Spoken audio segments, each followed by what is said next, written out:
तो क्या दोषी करार दिए जाने के बाद जब बलात्कारी बाबा को जेल ले जाया जा रहा था तो उसे छुड़ाने की कोशिश की गई थी? देखिए इसका वायरल सच क्या है। क्या बाबा राम रहीम को गिरफ्तारी के बाद जबरन छुड़ाने की कोशिश हुई थी? क्या जेल ले जाए जा रहे बाबा राम रहीम को आजाद कराने की साजिश को अंजाम देने की कोशिश हुई थी? ये सवाल उठा रहा है वो दावा जिसके मुताबिक दोषी करार दिए जाने के बाद जब बाबा राम रहीम को जेल ले जाया जा रहा था तो उनकी गाड़ी के आगे जैमर लगी हुई गाड़ी उन्हें छुड़ाने की कोशिश करने के लिए पहुंची थी। एबीपी न्यूज ने वायरल हो रही इस दावे की पड़ताल शुरू की तो हमें मिली एफआईआर की एक कॉपी जो पूरी कहानी सुना रही थी। 26 अगस्त को बाबा राम रहीम को दोषी करार दिया गया। जब वो जेल ले जाए जा रहे थे तो एक जैमर गाड़ी अचानक उनकी स्कॉर्पियो गाड़ी का रास्ता रोकती है। बाबा राम रहीम जिस गाड़ी में सवार थे उसके आगे पीछे और साइड से हर तरफ से गाड़ी का रास्ता रोक दिया गया। इसके बाद कमांडो ड्रेस में 3 सिपाही बाबा राम रहीम की स्कॉर्पियो गाड़ी की तरफ तेजी से लगे और बाबा राम रहीम को गाड़ी से उतारने की कोशिश करने लगे। चारों कमांडो अड़ गए और कहने लगे कि पिताजी को जाने नहीं देंगे। वो गाड़ी से रोकने वालों को कुचलने पर आमादा थे। बड़ी मशक्कत के बाद जैमर गाड़ी और बाबा राम रहीम को छुड़ाने आए लोगों पर काबू पाया गया, लेकिन जब बाद में जैमर गाड़ी को चेक किया गया तो उसमें से ऑटोमेटिक मशीन गन और माउजर जैसे हथियार बरामद हुए, लेकिन किसी भी हथियार का लाइसेंस उनके पास मौजूद नहीं था। और इतना ही नहीं, जेल जाते वक्त बाबा राम रहीम को पुलिस की हिरासत से छुड़ाने के आरोपी कोई और नहीं बल्कि हरियाणा पुलिस के सिपाही थे जो राज्य सरकार ने बाबा राम रहीम को उनकी सुरक्षा के लिए मुहैया कराए थे। ऐसे में हमारी पड़ताल में गिरफ्तारी के बाद राम रहीम को छुड़ाने की कोशिश का दावा सच साबित हुआ है। हाईकोर्ट के आदेश के बाद राम रहीम की संपत्तियों का ब्यौरा इकट्ठा किया जा रहा है। कहा जा रहा है गुरुग्राम में भी एक ऐसा आश्रम है राम रहीम का जिसके कमरे राम रहीम के पास जो सीक्रेट पासवर्ड मौजूद है उसके जरिए ही खुलते थे।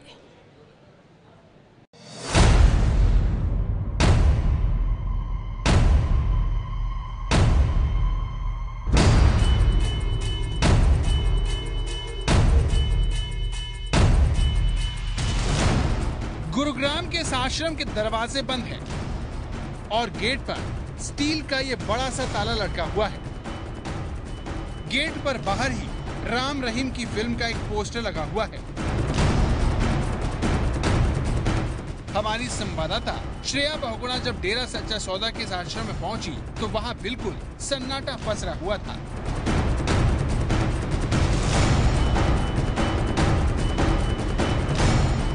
दरवाजे बंद थे और सामने जिप्सी लगाकर कुछ पुलिस वाले पेड़ की छांव में खड़े दिखे। जो गुड़गांव पुलिस है वो भी यहाँ पर तैनात है ताकि किसी भी तरीके की कोई भी अप्रिय घटना ना हो। जिस तरह से पंचकुला को पूरा जो समर्थक थे उन्होंने जिस तरह से पंचकुला में रकस फैलाया था उसके बाद इस तरह का रकस यहाँ पर ना हो, इसलिए यहाँ पर गुरुग्राम पुलिस जो है उसको भी तैनात कर दिया गया है। और सिर्फ यही नहीं बल्कि इसकी दूसरी तरफ आप जब देखेंगे तो यहाँ पर बैरिकेड भी लगा दी गई हैं और पुलिस को ये हिदायत दी है कि किसी भी तरीके का कोई भी समर्थक इस जगह पर इस आश्रम में ना आ पाए। साउथ सिटी का ये आश्रम बाहर से तो बिल्कुल साधारण दिख रहा है, गेट बंद है इसीलिए हमें अंदर की तस्वीरें नहीं मिल पाई, लेकिन बताया जा रहा है कि इस आश्रम को राम रहीम ने बिल्कुल हाईटेक बना रखा था। बताया जा रहा है कि इसके 2 कमरे 5 स्टार होटल के कमरों की तरह हैं, जिसके दरवाजे पासवर्ड से खुलते हैं। शनिवार को पुलिस की टीम ने आश्रम की तलाशी ली थी। इस आश्रम में राम रहीम की एंट्री के लिए अलग से गेट बना है। मीडिया रिपोर्टर के मुताबिक राम रहीम जब इस आश्रम में आता है तो अपने हाईटेक कमरे में बैठकर सिरसा और दूसरे डेरों के संपर्क में रहता था। बताया जा रहा है कि राम रहीम इस डेरा में करीब 40 बार से ज्यादा बार आ चुका है। कोर्ट के आदेश के बाद पुलिस की टीम ने यहाँ आकर संपत्तियों की जानकारी ली है।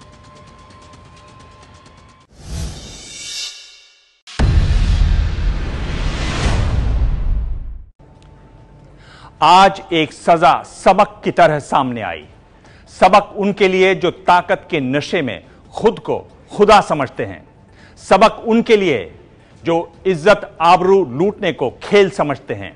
सबक उनके लिए जो आस्था और भरोसे की आड़ में सब कुछ लूट लेते हैं। बलात्कार के 2 मामलों में कुल 20 साल की सजा मिली है डेरा सच्चा सौदा के गुरमीत राम रहीम को। ये वही राम रहीम है जो खुद को भगवान का अवतार बताता रहा, जो अपनी तुलना भगवान कृष्ण से करता रहा। लेकिन इसी बलात्कारी राम रहीम ने आज अदालत में जज के सामने रहम की भीख मांगी।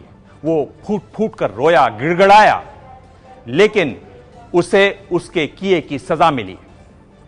20 साल कैद की सजा। 15 साल पहले किए गए 2 साध्वियों के बलात्कार के जुर्म में राम रहीम अब अपनी बाकी की जिंदगी जेल की सलाखों के पीछे ही काटेगा। कोर्ट ने अंत में जो शब्द इस्तेमाल किया, उन्होंने कहा कि दोनों सजाएं एक साथ नहीं चलेंगी, 10-10 साल की सजाएं, लेकिन दोनों अलग अलग चलेंगे। एबीपी न्यूज ने राम रहीम की सजा पर सबसे पहले खबर दी। राम रहीम को 2 साध्वियों से बलात्कार के जुर्म में 20 साल की सजा मिली। राम रहीम को सजा सुनाने के लिए रोहतक जेल में ही बने स्कूल के अंदर कोर्ट रूम बनाया गया था। जेल के आसपास सुरक्षा का ऐसा इंतजाम था कि कोई परिंदा भी पर नहीं मार सकता था। सीबीआई कोर्ट के स्पेशल जज जगदीप सिंह पंचकुला से हेलीकॉप्टर के जरिए रोहतक जेल पहुंचे। दोपहर 2:30 बजे कोर्ट की कार्यवाही शुरू हुई। बलात्कार के दोषी राम रहीम ने कोर्ट रूम में खूब नौटंकी की। वो जोर जोर से रोने लगा। राम रहीम ने हाथ जोड़कर रहम मांगी, लेकिन जज जगदीप सिंह ने राम रहीम के आंसुओं पर नहीं बल्कि सबूतों के आधार पर फैसला सुनाया। सजा पर बहस के दौरान सीबीआई के वकील ने राम रहीम को कड़ी से कड़ी सजा देने की मांग की, लेकिन राम रहीम ने गुहार लगाते हुए कहा कि अच्छे कामों के लिए उन पर रहम किया जाए। राम रहीम ने कहा कि मैंने समाज सेवा की है, रहम करें। मैंने सफाई अभियान और रक्तदान में योगदान किया है, रहम बरतें। सीबीआई के वकील ने कहा कि राम रहीम ने जो कुछ भी किया हो, लेकिन बलात्कार का दोष कम नहीं हो जाता। दोनों तरफ की दलीलें सुनने के बाद जज ने फैसला सुनाते हुए कहा कि मुजरिम को दोनों साथियों के बलात्कार के जुर्म में 10-10 साल की सजा दी जाती है, यानी कुल सजा 20 साल। जज ने दोनों पीड़ितों को 14-14 लाख रुपए मुआवजा देने का आदेश भी राम रहीम को दिया। He has been sentenced for 10 years for one offence, and again he has been sentenced for 10 years in the other offence, mainly. And he has also been convicted under Section 506, also sentenced in both the cases. And the total sentence would be about 20 years. It would be run concurrently? Yeah, not both sentences would be consecutive, but the sentence of 376 and 506 both would run concurrently. Ram Rahim पहले एक साध्वी के बलात्कार के जुर्म में 10 साल की सजा काटेगा, फिर उसकी 10 साल की दूसरी सजा शुरू होगी, यानी अब राम रहीम को साल 2037 तक जेल में ही रहना होगा। अभी वो 50 साल का है, मतलब ये कि अब 70 साल की उम्र में जाकर राम रहीम जेल से बाहर निकल पाएगा। जैसे सीबीआई कोर्ट ने आज सजा की जो अवधि सुनाई है, उसमें 2 युवतियों के इस प्रकार के केस में और ये सजा सुनाई गई है। 10 साल एक में, 10 साल दूसरे में, कुल मिलाकर के 20 साल की ये सजा हुई है और दोनों में 15-15 लाख रुपए का जुर्माना भी लगाया गया है। और मैं समझता हूं कि कोर्ट ने जो फैसला किया है उसका एक सम्मान किया जाएगा। जब जज जगदीप सिंह फैसला पढ़ रहे थे तो भी राम रहीम हाथ जोड़े रो रहा था। फैसला आने के बाद राम रहीम फर्श पर बैठकर रोने लगा। इसके बाद जेल के कर्मचारी राम रहीम को फटकारते हुए जेल में ले गए। सजा के ऐलान के बाद एक और ड्रामा भी राम रहीम ने किया। राम रहीम ने कोर्ट के फैसले के बाद अदालत में चाय की मांग की, लेकिन कोर्ट ने मना कर दिया। राम रहीम ने अदालत में शिकायत की कि जेल में खाना ठीक नहीं मिलता।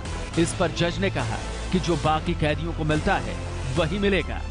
कोर्ट ने राम रहीम को इस बात पर भी फटकार लगाई कि वो जेल में सूटकेस लेकर क्यों आया। साथ में अपनी करीबी हनीप्रीत को हेलीकॉप्टर में साथ लाने को लेकर भी जज ने राम रहीम को फटकार लगाई। राम रहीम को 10 साल की सजा का सभी राजनीतिक दलों ने स्वागत किया है। कानून ने अपना काम किया है और कानून का जो फैसला है वो सब सर्वमान्य है। इससे एक स्पष्ट संदेश भी है कि जहां तक अपराध है, हिंसा है, उसका हमारे समाज में कोई जगह नहीं है और कानून की अवहेलना जो भी करेगा कानून उस पर कार्रवाई करके सजा देगा। देर हो सकती है लेकिन अंधेर नहीं हो सकती, और हमारी न्याय व्यवस्था आज इतनी मजबूत हो चुकी है कि कोई भी व्यक्ति अपराध करके बच नहीं सकता। उसका एक बहुत बड़ा ये एग्जाम्पल सेट किया है कोर्ट ने, और जो भी तथाकथित ताकतवर लोग हैं मुझे लगता है वो जरूर इससे सीख लेंगे और पाप करने से बचेंगे। देर से सही इतना बड़ा निर्णय तो आया। राम रहीम पर 15 साल पहले डेरा सच्चा सौदा की साध्वी ने बलात्कार का आरोप लगाया था। साध्वी ने प्रधानमंत्री और हाईकोर्ट को चिट्ठी लिखकर राम रहीम की पोल खोली थी। सीबीआई ने इस मामले की जांच की और अब 15 साल बाद राम रहीम को उसके किए की सजा मिली है। रोहतक से अंकित गुप्ता के साथ जगविंदर पटियाल की रिपोर्ट।